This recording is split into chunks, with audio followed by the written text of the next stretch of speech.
Have you ever wondered why some people who earn less are wealthier than those who earn more?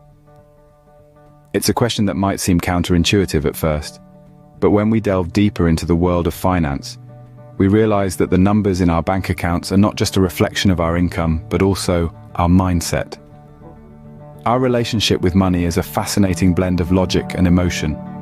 Logically, we understand that saving is essential, that spending within our means is prudent, and that investing in the future is wise. But money, you see, has a way of bypassing our logic and tapping into our emotions. It's tied to our dreams, our fears, our sense of self-worth, and our desire for security. This is where the concept of the psychology of money comes into play.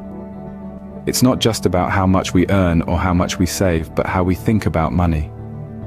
Our attitudes, beliefs, and emotions about money can greatly influence our financial decisions, for better or worse. This intriguing connection between mind and money has been beautifully explored in Morgan Housel's book, The Psychology of Money.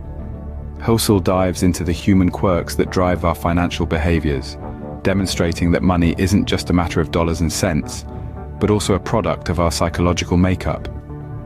In essence, the psychology of money is about understanding our financial behaviors and the motivations behind them. It's about recognizing that our financial decisions aren't just influenced by the facts and figures on a spreadsheet, but also by our hopes, fears, and biases. Understanding this can help us make more informed financial decisions.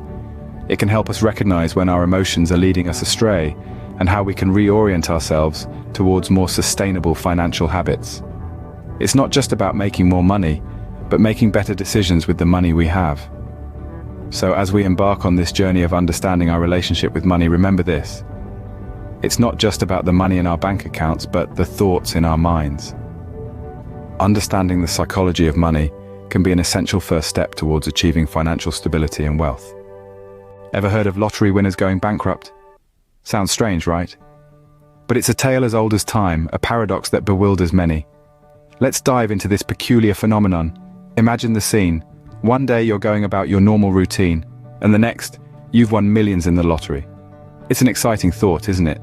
But what often unfolds next can be quite shocking.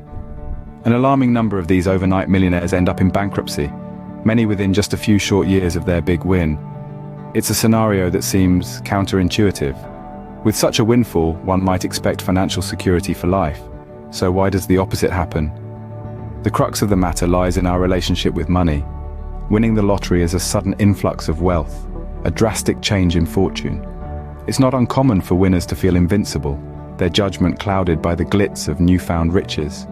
This often leads to a spending spree, with winners splurging on luxury items, opulent homes, and expensive vacations. But what they don't realize is, money, even in large amounts, is finite. Moreover, the sudden wealth also attracts a swarm of long-lost relatives and newfound friends, all eager for a share in the fortune. The winners, caught up in the euphoria of their win, often give in to these demands, further depleting their wealth. Then comes the true kicker: taxes. Many winners overlook the fact that lottery winnings are subject to hefty taxes, and when the taxman comes knocking, they find themselves in a financial quagmire. The underlying issue here is a lack of financial literacy. The winners, often unprepared for their sudden wealth, fail to make sound financial decisions. They don't invest wisely, nor do they consider the long-term implications of their spending. This is where the role of psychology and money management becomes evident. Our relationship with money is deeply intertwined with our emotions, our beliefs, and our understanding of wealth. And when we fail to comprehend the true nature of money, we are likely to make decisions that defy logic. Money, when not understood, can lead to decisions that defy logic. Why is it that someone earning less can end up with more savings than someone earning more? It's a question that often boggles the mind, but as we delve into the psychology of money, it starts making sense. Consider this. We have two friends, let's call them Alice and Bob. Alice is a high-powered executive earning a six-figure salary. Bob, on the other hand, is a schoolteacher earning a modest income. Now, intuitively, you'd think Alice would have more savings than Bob, right? But what if I told you that's not always the case? You see, Alice, with her high income, lives in a posh neighborhood, drives a luxury car, and indulges in high-end fashion. She's caught in a lifestyle inflation cycle where as her income grows, so does her expenditure. On the contrary, Bob lives simply. He's content with his modest house, his second-hand car, and his thrift store clothes. Despite earning less, Bob saves a significant portion of his income. Let's take this a step further. Alice's high-rolling lifestyle leaves her with little to no savings at the end of the month. Bob, however, steadily accumulates savings. Over time, thanks to the magic of compound interest, Bob's savings grow exponentially. This is where the psychology kicks in. Alice equates money with status and luxury, while Bob sees it as security and freedom. Their attitudes towards money dictate their spending and saving habits. Alice spends because she can, while Bob saves because he wants to. The story of Alice and Bob is a tale as old as time. It's a tale of how less can indeed be more. It's a tale of how our mindset towards money, not the amount we earn, shapes our financial future. It's a tale of how frugality can lead to financial freedom, and how extravagance can lead to financial constraints. So, remember, it's not how much you earn, but how you manage what you earn that matters. It's about making smart, conscious decisions about your money. Because at the end of the day, it's not about having a lot of money, it's about having enough. Why do people buy high and sell low in the stock market, when logically it should be the other way around? This question might seem perplexing to many, but it can be boiled down to two powerful human emotions: fear and greed. Let's start with greed. It's an intense and selfish desire for something, in this case, wealth.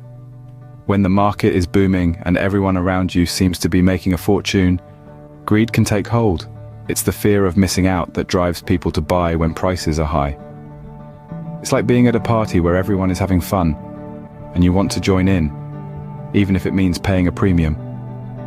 On the other hand, we have fear. Fear is a potent emotion.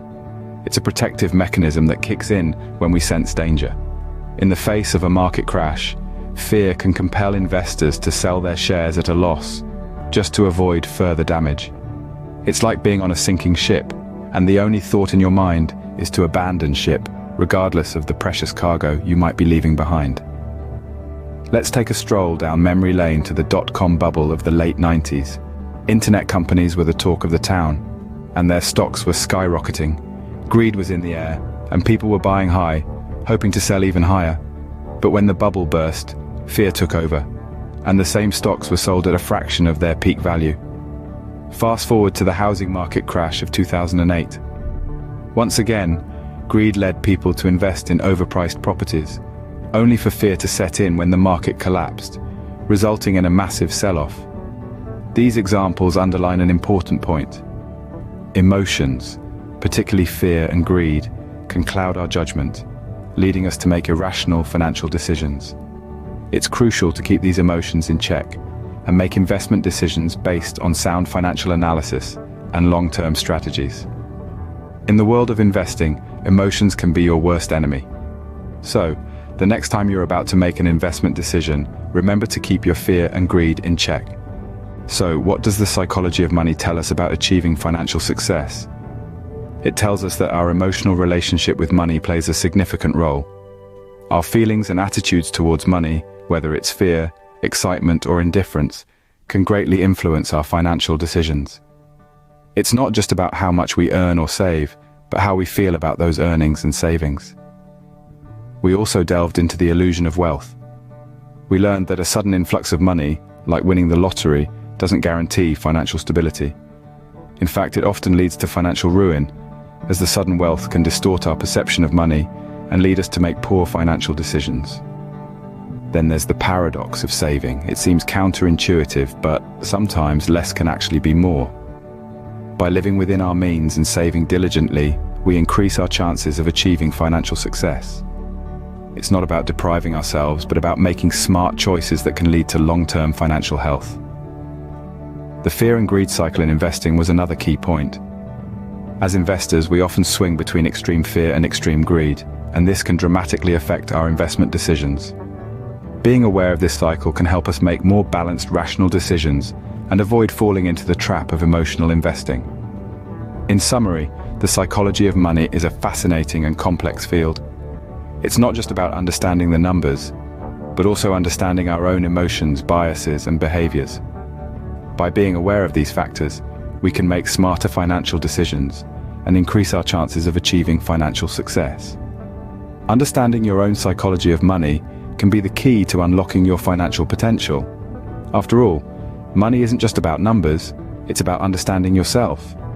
So, take a step back, reflect on your relationship with money, and let this newfound understanding guide you towards a more secure financial future.